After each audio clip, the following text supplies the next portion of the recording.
Dahil nga po mga idol, sobrang nahihirapan ng Phoenix Suns na manalo sa nakalipas na laro at umangat sa Western Conference standings, nagkakaroon na rin naman ng drama sa loob mismo ng locker room.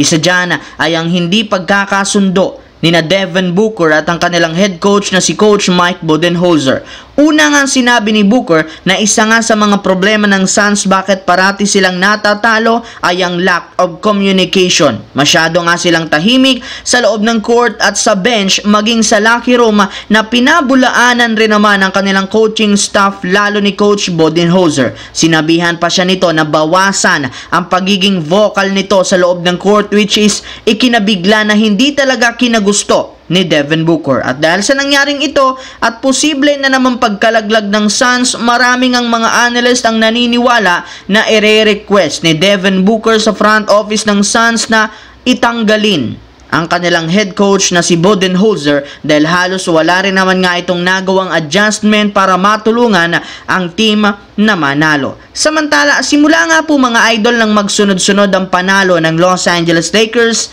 masyado nga pong nabigyan ng atensyon dito sina LeBron James at Luka Doncic. Ngunit bukod sa kanila, hindi rin naman sila makakaangat sa standings kung hindi dahil sa pag-step up ng kanilang starting center na si Jackson Hayes na napakaganda nga ng performance ngayon. In fact, simula nga po nang mawala si Anthony Davis sa lineup, bigla nga itong nag-average ng 8 points, 5 rebounds, 1.5 blocks per game sa kanyang 76% shooting. Mas nag-improve nga ito ng husto si depensa na rason at dahilan bakit nagkaroon ng Lakers ng 12-1 record sa tuwing nagkakaroon siya ng 20 minutes na playing time. Kaya literal, nag-improve lang laro ni Hayes simula nang gawin siyang priority ng Lakers sa front court. Hindi rin naman kagaya ng nakalipas na laban, mas intimidating nga po ngayon ang presensya nito sa ilalim dahil tumaas ang confidence nito sa sarili simula nang maglaro siya bilang starting center. Sa kabilang banda, matapos nga po ang ginawang impressive win ng Cleveland Cavaliers kahapon laban sa Boston Celtics,